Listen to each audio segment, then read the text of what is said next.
Hey guys, it's Sarah from Altcoin Ladies, and we're back with our weekly stream of the recent news of this week in crypto. Let's start off with the fact that crypto is currently, even though it's been absolutely bleeding, the market right now is all in green. At least the first top 10 cryptos, excluding Bitcoin SV, which I don't want to say the full name that I call, is one of the red ones. So is Factum actually. But if you look at the 24 hours biggest gainers, we'll have DX, which I don't really know, but I think it stands for Decentralized Exchange, just saying. Komodo, Ravencoin, EOS, Elephant Waves. EOS had a massive drop over the last week, and it's quite good to see that people know that it's a good project, or is it actually? Lots of people have been disappointed with how they done, it's been a long time now, since they finished the ICO, sorry. And it's much better now to see that they're actually evolving. But Ripple is still ahead of Ethereum. It's at the market cap of 12 billion, whereas Ethereum is at 9. Stellar overtook Bitcoin Cash, and some people are questioning if Stellar can possibly overtake Ethereum as well. This will require a lot of movement for it, but Ethereum's been dropping, and I can't believe actually Ethereum is below $100. It's absolutely crazy, as I personally been buying Ethereum throughout the whole dip. I'm a massive fan of Ethereum. I think Ethereum is like Bitcoin, but on a different scale and a different understanding of it.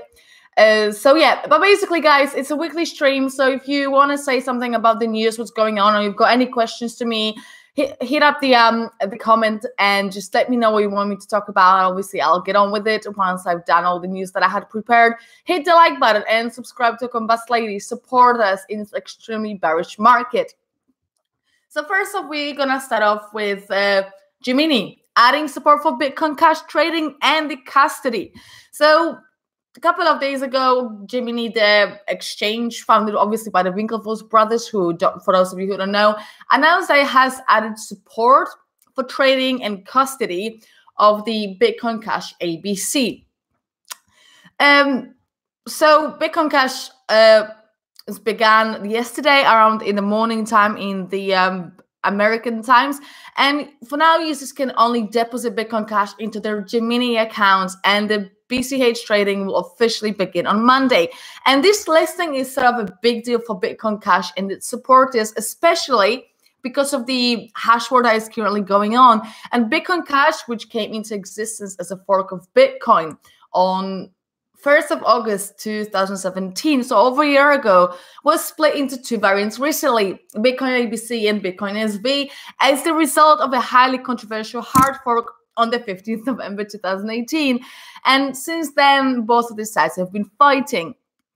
And Gemini is very selective when it comes to the coins they're adding. So pairs are available for Bitcoin Cash will be Zcash, Litecoin, Ethereum, Bitcoin, and the US dollar. So let me know what you guys think about this recent addition. What do you think about actually Bitcoin Cash reaching its all-time low?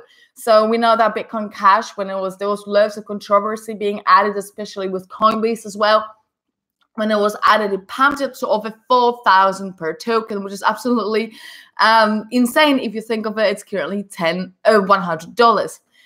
So yes, it's very interesting, and let me know if you guys are fans. I personally am not a fan of it, and just the whole hash war and everything going around it is making me like it even less.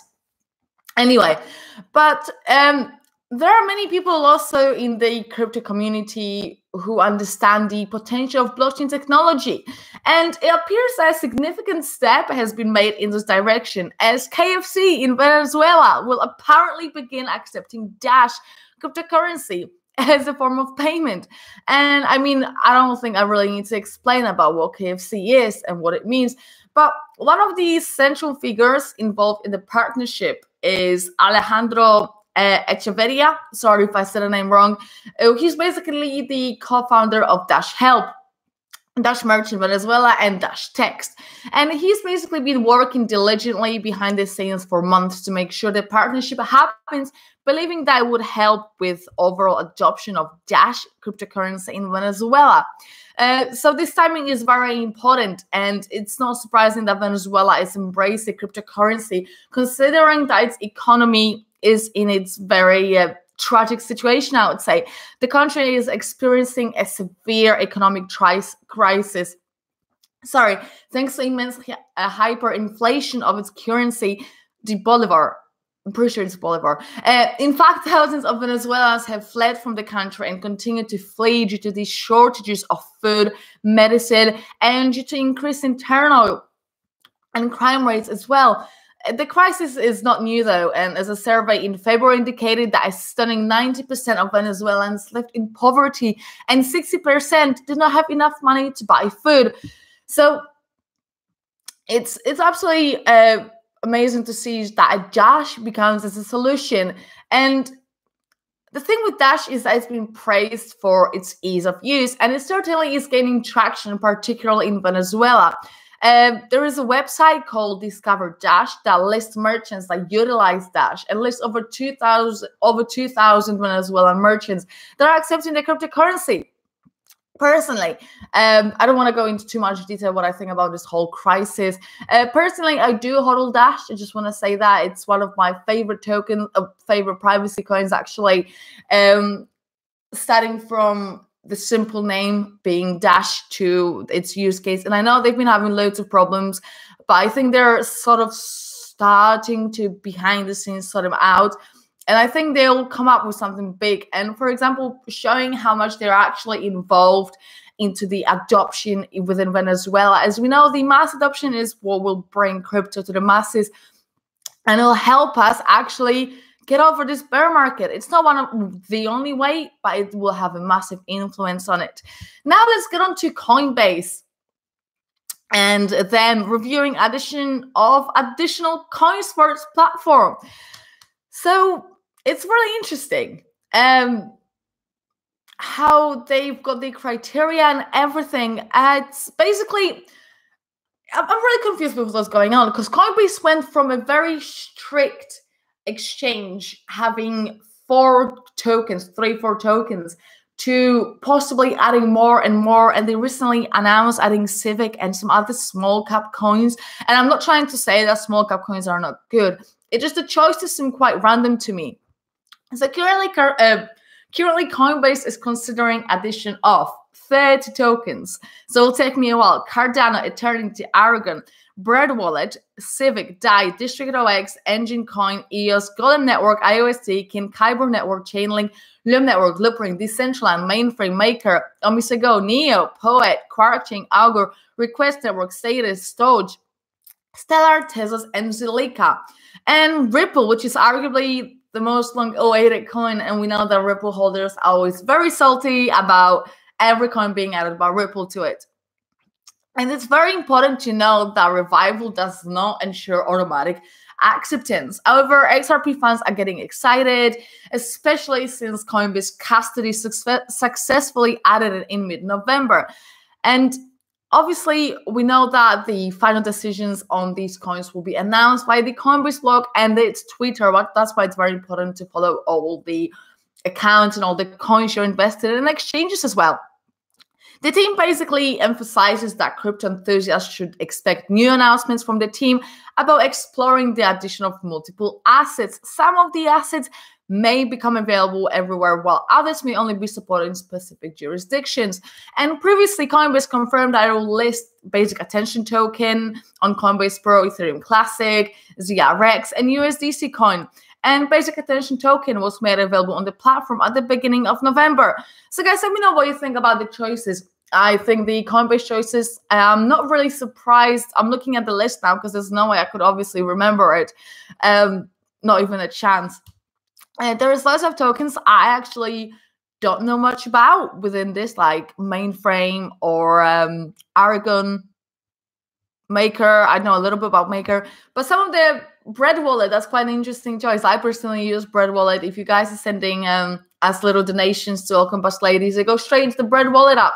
It's absolutely amazing. It's very easy to use. It's like Ethos. I really like Ethos, actually. I use it a lot. Po.et, that's an interesting choice. I like Po.et. I invested in it a long time ago. It was around probably a year ago when I invested into Po.et. And it's interesting to see how down I am on it. I love the project, so I'm not really sad about it, but I just want to see how they can involve with it, and I'll take this Coinbase possible addition as a positive thing. Now, let me just quickly, because I've been talking really a lot, and there's lots of you guys, amazing, loads of tokens, lots of questions. Hit the like button, guys. Keep hitting them. Honestly, means the world to me. And now we're going to talk about the horrendous SEC being delayed again. So the SEC decided to postpone the decision on VanEck and SolidX Bitcoin ETF until holidays, which was around 29th of December, and that was in September. Then it emerged that the SEC held extensive talks with the applicants discussing the proposal's details, as well as whether Bitcoin is mature enough to support an ETF. And the repeating question was, are we about to witness a major decision? And the answer is no. The SEC needs even more time to make up its mind. The decision is now expected somewhere around February 27, 2019. Before you all begin to be all skeptic, this is indeed the final. The SEC's rules do not allow a further extension. Thus, the ETF will be either approved or rejected this winter. And asking what to expect is futile. In this case, the previous SEC's decisions on ETFs are not encouraging, as this summer the Commission rejected an ETF proposal by Winklevoss brothers, who were, however, not put up by this decision, as well as multiple applicants by ProShares, Granite Shares, and Direction, which actually lots of people misunderstood when it came to the Directions one. But it's very important to understand that this is the final push. This winter, everything will come to truth. And I've heard lots of people, actually, people who've been invested into crypto for years, not like myself, just sort of a newbie. I still think I'm a newbie. I've been investing for over a year now, and I still think I'm quite new to the market. And those are people who've been around for 3 years now. And I heard them say that next time crypto could possibly bounce back, it's February. And that was long, long before the SEC hearing. So February might be quite a key date. I don't think there'll be much movement right now. We seem to be going downwards all the time. And I actually made a very funny post on Twitter around a month ago asking, would you rather have Bitcoin at $3,400 or a chlamydia? And loads of people say chlamydia, and that I'm ridiculous for asking Bitcoin at $3,400. But jokes are actually on you guys, because unfortunately it did happen. Market cap is at 111 billion. Will it drop below 100? It probably will. The question is only when will it happen? And I know that's some very bearish, but I'm just trying to put it as it is. And we know how much exchanges actually can help. And now I want to talk about how decentralized exchanges and centralized exist. So we know that Vitalik Buterin said a long time ago that centralized exchanges can go burn in hell. Obviously, the founder of Binance, which we're going to talk about right now, wasn't really happy about it and said it was very harsh to say a thing like that to someone to burn.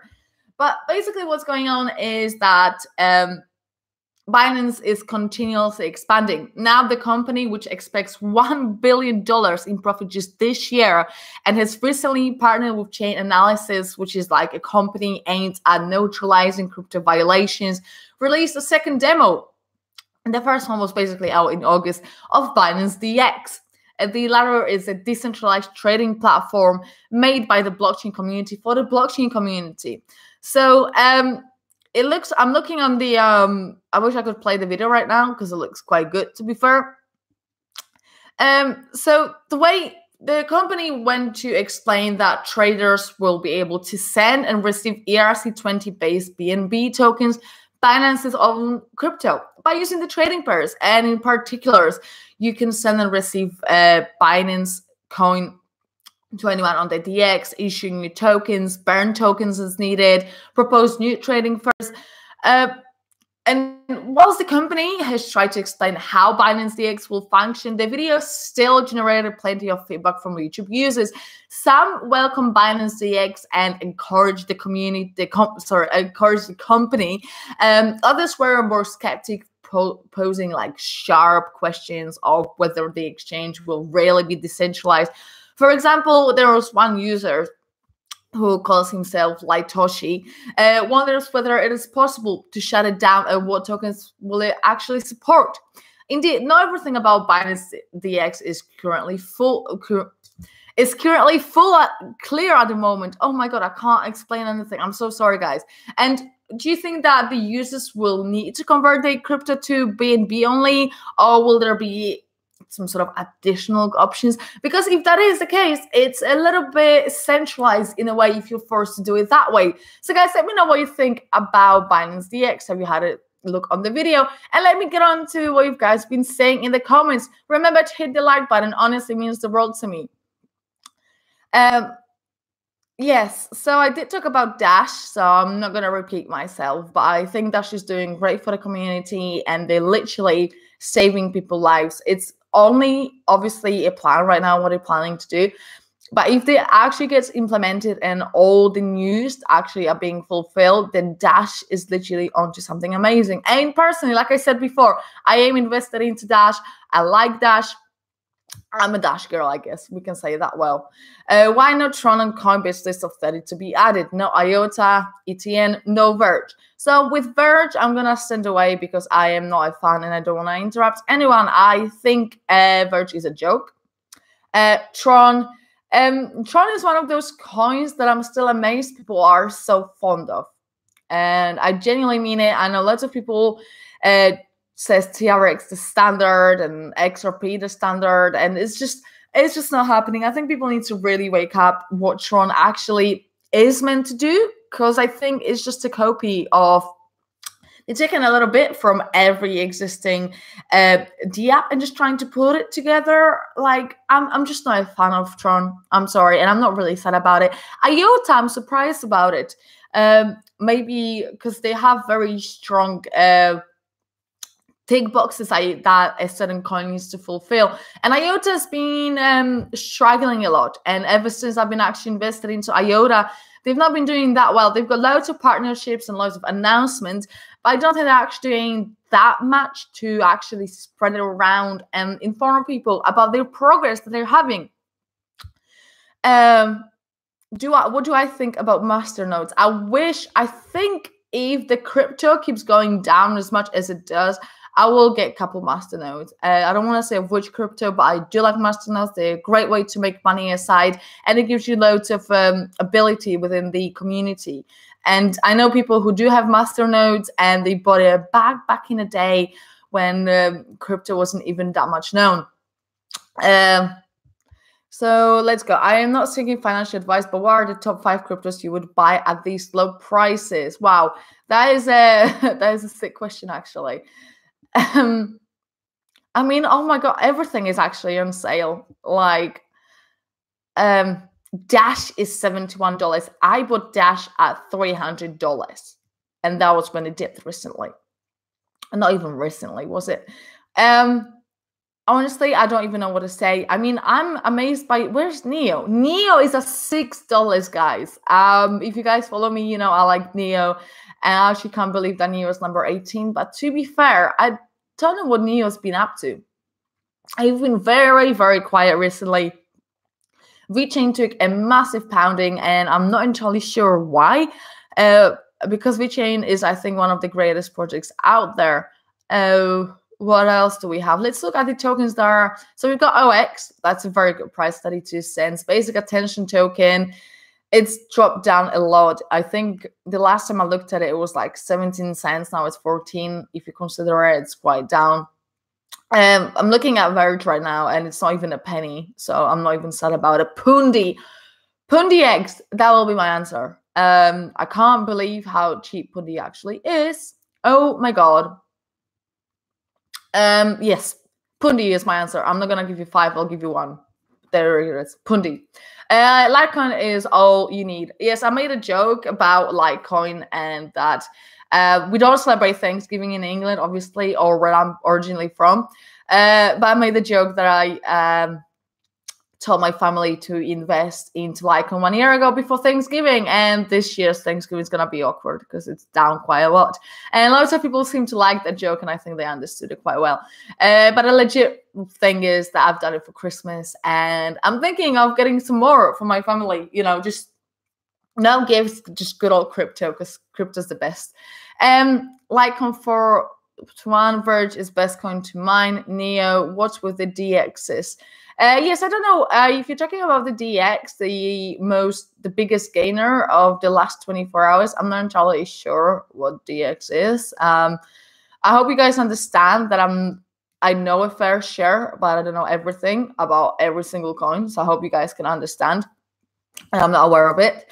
But I hope I'm gonna be finishing now, guys, because you guys don't have any more questions. I think I said I don't want anyone to take anything I talk about as a professional financial advice or any sort of advice. It's just my opinion.